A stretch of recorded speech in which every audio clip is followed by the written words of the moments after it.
Alright, so for today we are going to install the Big 7 wiring kit from K Suspension. This is a 2-gauge wiring kit. This is mostly used to help if you have any electrical gremlins or if you have some slow starting issues, which I do not have. This is another one of those mods that I just always wanted to do in my previous Jeeps, never got around to, so I'm doing it on this one because I can.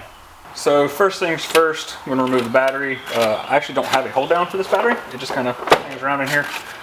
So that's one of the things I need to get done probably before I go to Uwharrie, is get a replacement battery hold down for that, or just grab some stuff from Home Depot and make a homebrew version. But all the videos I've seen on this basically just go through, and it looks like the easiest way to do this is to go through and remove a ton of the existing wiring, cut open the looms, feed the new wiring in, and go from there. So that's going to be my plan. I know this little guy right here is going to need to be cut up a little bit to allow the wiring, the thicker wiring, to go through on both sides there. Alright, so first, pulling off the battery terminal. These are 1/2-inch bolts.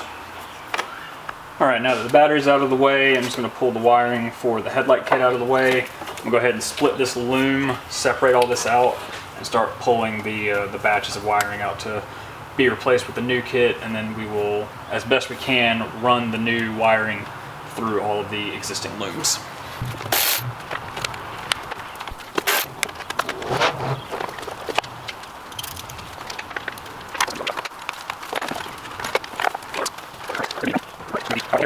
By far the worst spot to deal with was this little guy on the back of the head right here. But now that that guy is out, our little strap, we can get started putting our new wires in. This one will go just like that. Luckily, K Suspension color codes these, so it gives you a little business card that has that. So don't throw away the business cards. If you don't look at those too closely, it might be easy to not realize that's the color coding key to tell you how to put all this together. Silver's for head, orange is for firewall. Let's start putting it back together. It looks a little goofy at the moment, but I think this is going to end up giving me the cleanest wiring. I've got the positive terminal for the battery coming in from the driver's side from the PWC, and then the line that goes to the fuse looping under the cruise control module. I'm going to end up mounting this fuse block right here underneath the hood strut, and then the power wire to the alternator snakes back down under the fuse box, down under the battery tray, and goes to the alternator.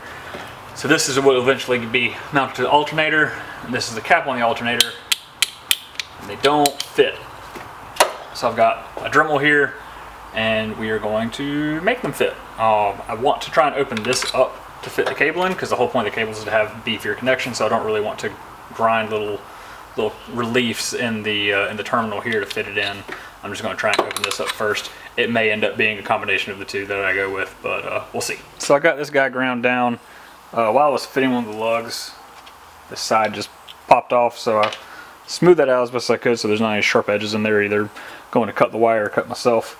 But you can see before I got that far how much material I was taking off. If I were to go back and start over 20 minutes ago, I would probably have just gone ahead and tried to take a little bit of a notch out of the sides of these to fit it in a little bit better. But I didn't, so here we are. But yeah, you can see took quite a bit of material out, took a little too much, weakened it up, but you do have to remove quite a bit of this to get it fit in there. One thing I thought about after the fact that may have been a good idea, I do have a 3D printer. If I had taken a little bit of time, it probably wouldn't have taken very long to model this, and I could have just 3D printed something ready to fit, and I may still go and do that. There's no reason I can't just come and pull this off the alternator at some point and replace it if I get bored one weekend, but for now, this will work. It's the next morning. I ran out of steam yesterday, but I did manage to get everything plugged in and working. A couple plans for today. I want to get this fuse block mounted. I'm going to run to Home Depot, get some self-tapping screws. The cover on this does not stay on particularly well, so I definitely don't want that jostling around in the engine bay while I'm off-roading or just driving in general. And speaking of jostling around, this battery has not had a mount since I've had the Jeep. It's been fine for just around town, but once we go off-roading, I definitely want that to stay put and not be bouncing around, shorting out on the hood or anything like that. So while I'm at Home Depot, I'm going to get some all thread, and I've got some scrap wood around. I'm going to make just a little temporary hold down for that till I either decide to buy something nicer or it may just become temporarily permanent. Alright, back from running errands, and I just pulled the battery out to go ahead and start getting this battery tie down thing figured out. And I realized I got the tie down here, but apparently the tray is just broken off on this side. So the direction the typical hold down goes kind of goes across the battery, across the two terminals like this. this is completely broken off, so I've got two options. I can either rivet a plate of steel to the bottom of here to put a little leg out and keep that same cross member, or I can drill a couple holes through here and have it go across the battery like that. Right now, I think the first thing I'm going to do is I've got some steel around. I'm going to see if I have any that's thin enough to already fit through here so I don't have to grind it. I don't have a good way to cut steel. I don't have like a bandsaw or anything. I just have an angle grinder. So I'm going to give that a try first and see if I have something that'll work. And if not, I'm just going to drill a hole on both sides and switch that cross hole down to go across the battery like this rather than across it like that. So I checked, and I don't actually have any scrap bar steel sitting around like I thought I did. I think I threw it away when I was doing some cleaning, so let that be a lesson. Don't throw away your steel scraps. What I do have is some red oak. This is actually an offcut of what I'm going to use to make a wind deflector for the roof rack when I put that back on the Jeep. So I might try and just rip a cut of this off the bandsaw, leave about a 1/2 inch sticking out, and then come down with some wood screws through here and give that a try. This is a little thick for the clearance I think I have in the engine bay, so I'll just do that as a quick test fit, and then if I need to cut this down a little bit shorter, we can do that. But we'll do some woodworking for the Jeep today.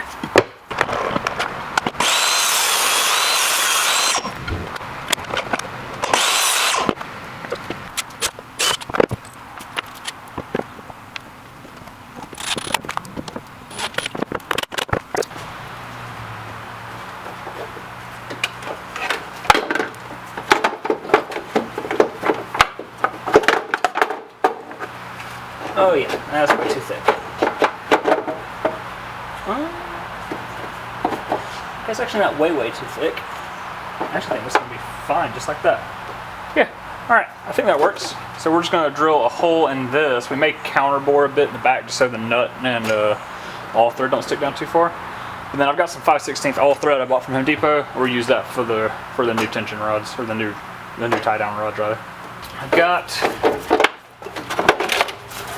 that piece mounted in, got the hole drilled for the all thread. I also did a little back cut off the side just to give a little bit more clearance, and used a spade bit to give a little pocket for the bolt to sit into.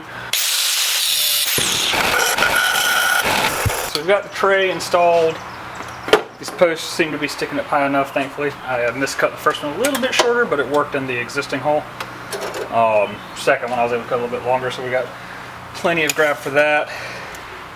They're sticking about 8.5 inches apart, so I'm probably just going to cut maybe a 10.5 inch long piece off of this for mounting it, and then it's going to go across just like this.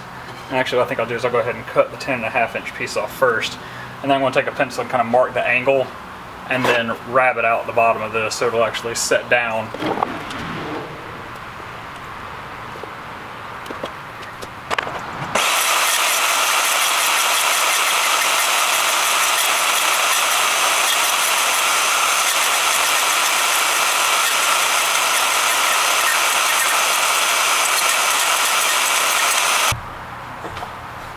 Alright, I'm going to truth. Way overcut. So totally not going to serve the purpose that I intended. But the concept at least worked. Alright, second time's the charm. I actually measured this one out a little bit. So it's more centered. I've got a more equal amount of meat on both sides for drilling the holes for these. And I tightened it up about 3/4 of an inch. It definitely seems to hold a little bit better. I still got some wiggle in there, but that's all right. So now I'm just going to drill some holes in these. All right, hit it with a sander. Got some hardware on. Didn't quite get the angle right on those cuts, but pretty close. And that's a whole lot better than it was before.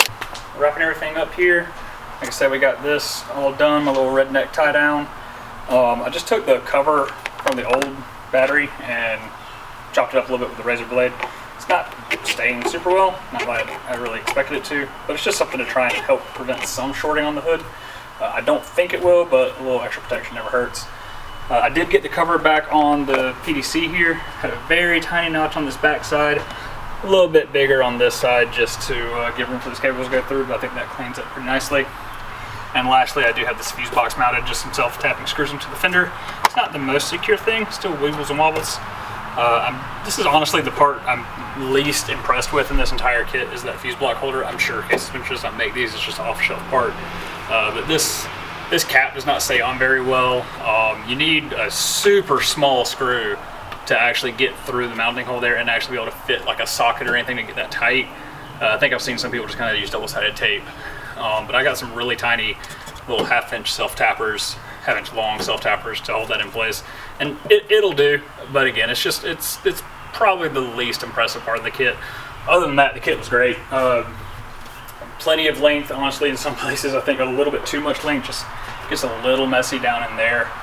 But ultimately, I'd rather have more wire than not enough for sure. So I have no real problems with the kit. I would buy it again, having bought it and installed it. Clearly, that seems to be the general consensus, because I think this is a pretty good selling kit. I think I've seen a lot of people having that. So, but yeah, that is all the work on the electrical lines. Fuel injectors have been done in the previous video, as well as the heat shielding on that. Now all that's left is maybe some basic maintenance, but we may go out next weekend to hit up Uwharrie for Memorial Day.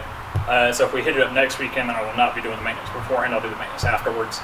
But if we don't go next weekend, then maybe maybe that'll be the next video. It's just doing some general maintenance. I'm just, like I said, just gonna do the belt, pulleys, stuff it doesn't need, but stuff that's good peace of mind.